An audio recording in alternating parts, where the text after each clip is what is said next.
Hello guys, మనం social మీడియాలో తరచుగా వినే ఒక మాట ఉంది, టీఎఫ్ఐ ఫెయిల్డ్ హియర్ అని. అప్పట్లో మంచి కంటెంట్ ఉన్న సినిమాలు ఫ్లాప్ అయ్యాయని తెలిసి కొంతమంది సినిమా ప్రేమికులు ఇలా టీఎఫ్ఐ ఫెయిల్డ్ హియర్ అని మీమ్స్ తో ఆ సినిమా గురించి తెలిసేలా పోస్టులు వేస్తుంటారు. ఇప్పుడు ఆ ట్రెండ్ కాస్త ఓల్డ్ మూవీస్ దాటేసి ప్రెజెంట్ మూవీస్ దాకా వచ్చేసింది. ఇప్పుడు సోషల్ మీడియాలో ఎక్కడ చూసినా ఆంధ్ర కింగ్ తాలూకా సినిమాకి వస్తున్న పూర్ రెస్పాన్స్ చూసి చాలా మంది టీఎఫ్ఐ ఫెయిల్డ్ హియర్ అని పోస్టులు వేయడం స్టార్ట్ చేశారు. అది చూసిన హీరో రామ్ కూడా రీసెంట్ గా ప్రెస్ మీట్ లో అట్లీస్ట్ అలా రెస్పాండ్ అవుతున్నారు. TFI will never fail anyone, దాని టైం వచ్చినప్పుడు సినిమాలో విషయం ఉందని లేట్ గా అయినా రిలీజ్ అవుతారు అంటూ ఒక కామెంట్ కూడా చేశాడు. అసలు ఈ ఆంధ్ర కింగ్ తాలూకా సినిమాకి ఎందుకు కమర్షియల్ గా అనుకున్నంత రీచ్ రాలేదు అనేది చూసేద్దాం. ముందుగా ఒక డిస్క్లైమర్, నేను ఏ హీరోకి గానీ ఏ సినిమాకి గానీ అగేన్స్ట్ కాదు, జస్ట్ ఒక సినిమా ప్రేమికుడిగా నా పర్స్పెక్టివ్ లో మాత్రమే దీని గురించి నాకు అనిపించింది చెప్తాను. ఫస్ట్లీ, ఈ మూవీ షూటింగ్ స్టేజ్ నుండే కొంచెం పాజిటివ్ బౌజ్ అయితే క్రియేట్ చేసింది. రామ్ కొత్త look, Vivek Mervin music, Ram lyrics compose చేసిన ఒక సాంగ్, ఉపేంద్ర గారి ఎంట్రీ, ఇలా ప్రతి విషయం ఈ సినిమాకి బజ్ బాగానే క్రియేట్ చేశాయి. అప్పుడు వచ్చింది ట్రైలర్. అది చూసాక తప్పకుండా మన తెలుగు ఇండస్ట్రీలో హీరోకి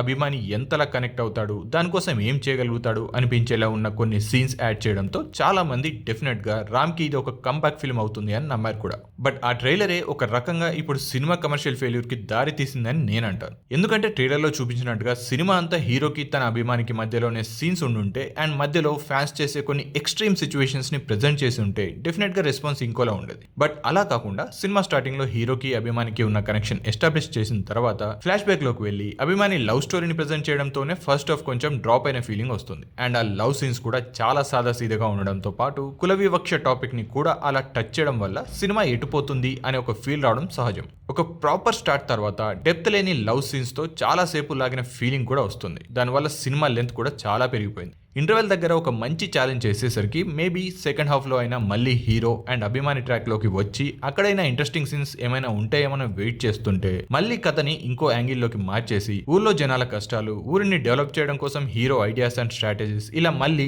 ఇంకో రూట్ లోకి వెళ్ళిపోతుంది. First half and second half విడివిడిగా చూస్తే మంచి సినిమానే అనిపించేలా ఉంటుంది. అలాగే ఊరిని బాగు చేయడం అనే కాన్సెప్ట్ కూడా మంచి అటెంప్టే అయినా ఇప్పటికే చాలా సినిమాలు చూసేసి ఉన్నాం. ఆ పాయింట్ మీద సెకండ్ హాఫ్ రన్ చేసి లాస్ట్ లో మళ్ళీ హీరో అభిమాని పాయింట్ ని తీసుకొచ్చి ఇదంతా తన కోసమే చేసినట్టుగా చెప్పడం అంత కన్విన్సింగ్ గా అనిపించదు. ట్రైలర్ చూడకుండా సినిమాకి వెళ్ళిన వాళ్ళకి అరే సినిమా బాగానే ఉంది కదా, ఎందుకు నెగిటివిటీ వచ్చింది అనే డౌట్ కూడా డెఫినెట్ గా వస్తుంది. బట్ ట్రైలర్ చూసిన వాళ్ళకి కొంచెం రాంగ్ ఎక్స్పెక్టేషన్ సెట్ చేయడం వల్ల చాలా మంది థియేటర్లోకి వెళ్ళడానికి ముందు ఒక టీఎఫ్ఐ హీరోకి తన అభిమాని మధ్య జరిగే కథే ఈ సినిమా అనే మైండ్ సెట్ తో వెళ్లి ఎక్స్పెక్ట్ చేసిన ఎలిమెంట్స్ కాకుండా లవ్, సోషల్ ఎలిమెంట్స్ ఉండడంతో డిసప్పాయింట్మెంట్ క్రియేట్ అయిందేమో అని నాకు అనిపించింది. అలాగే సినిమాలో కొన్ని డైలాగ్స్ కూడా చాలా బాగా రాసుకున్నారు. ఎస్పెషల్లీ సెకండ్ హాఫ్ లో రావు రమేష్ గారు రామాయణం ని డిఫరెంట్ పర్స్పెక్టివ్ లో చూడండి అని ఎక్స్ప్లెయిన్ చేసే సీన్ చాలా ఇంపాక్ట్ఫుల్ గా ఉంటుంది. బట్ ఆ పర్టికులర్ సీన్ వరకు ఇంపాక్ట్ ఉన్న తర్వాత మళ్ళీ నార్మల్ సీన్స్ ఉండడం, బిలీవబిలిటీ లేని సీన్స్ అన్ని యాడ్ చేయడం చూస్తే ఏంట్రా ఇది అనే ఫీల్ కూడా వస్తుంది. ఇసుక అమ్మేసి అన్ని కోట్లు ఎలా సంపాదించాడు, ఆ థియేటర్ కన్స్ట్రక్షన్ ఎలా కంప్లీట్ అయింది, అది లంక గ్రామంలో ఒక 10 months స్పాన్ లో ఇదంతా జరిగిపోతుందా అన్నట్టుగా చూపిస్తారు.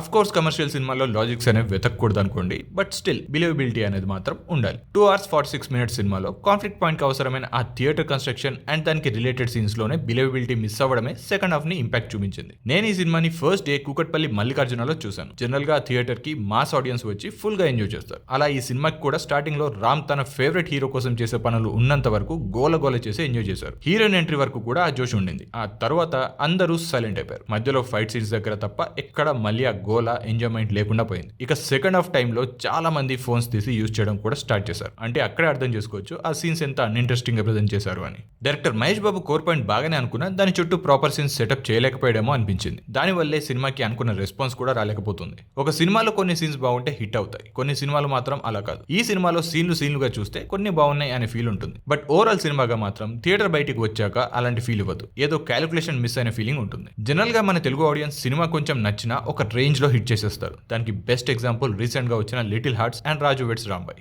అలాగే మన దగ్గరే ప్రాపర్ ప్రమోషన్స్ లేక ఫెయిల్ అయిన the great pre wedding show లాంటి సినిమాలు కూడా ఉన్నాయి. మరి మంచి బస్ క్రియేట్ చేసి ప్రాపర్ గా ప్రమోట్ చేసి అన్నీ ఉన్నా ఈ సినిమాని చూడట్లేదు అంటే ప్రాబ్లం ఎక్కడుందో అనేది మేకర్స్ ఆలోచిస్తే బెటర్. సోషల్ మీడియాలో ఈ సినిమాకి ఇంత పాజిటివ్ రెస్పాన్స్ వస్తున్నా థియేటర్కి వెళ్ళి మళ్ళీ సినిమాని చూడట్లేదు అంటే సినిమాలోనే ఏదైనా ప్రాబ్లం ఉండి ఉండొచ్చేమో అనే విషయం క్లియర్ గా తెలుస్తుంది. అండ్ ఇంకో విషయం గుర్తుపెట్టుకోవాలి, టీఎఫ్ఐ ఆడియన్స్ నెవర్ ఫెయిల్స్. అది తెలుగు సినిమా అయినా లేదా తెలుగులోకి డబ్ చేసిన తమిళ్, మలయాళం, కన్నడ లేదా ఇంకేదైనా లాంగ్వేజ్ మూవీ అయినా కంటెంట్ కనెక్ట్ అయితే మన ఆడియన్స్ ఎగబడి చూసేస్తారు. సో ఆంధ్ర కింగ్ తాలూకా మూవీ విషయంలో టీఎఫ్ఐ ఆడియన్స్ కాదు సినిమా టీమ్ ఫెయిల్ అయ్యారనేది మా ఒపీనియన్. అండ్ ఒక సినిమా అందరికీ నచ్చాలని కూడా లేదు. ఇలా సోషల్ మీడియాలో టీఎఫ్ఐ రియల్లీ ఫెయిల్డ్ హియర్ అని ట్రెండ్ చేయడానికి బదులు తప్పెక్కడ జరిగింది అనేది చెక్ చేసుకుని నెక్స్ట్ సినిమాలో వాటిని కరెక్ట్ చేసుకుంటే టీఎఫ్ఐ ఆడియన్స్ ఈసారి ఫెయిల్ చేయకుండా ఉంటారు. సో ఈ ఆంధ్ర కింగ్ తాలూకా ట్రెండ్ మీద మీరేమనుకుంటున్నారో కామెంట్ సెక్షన్ లో చెప్పండి. అలాగే వీడియో చూసాక ఊరికే వెళ్ళిపోకండి, మా ఛానల్ కి సబ్స్క్రైబ్ కూడా చేసుకోండి. ఇక చాలా సినిమాల గురించి మాట్లాడుకుంటూనే ఉందాం. మళ్ళీ ఇంకో వీడియోతో కలుసుకుందాం. అప్పటిదాకా బై.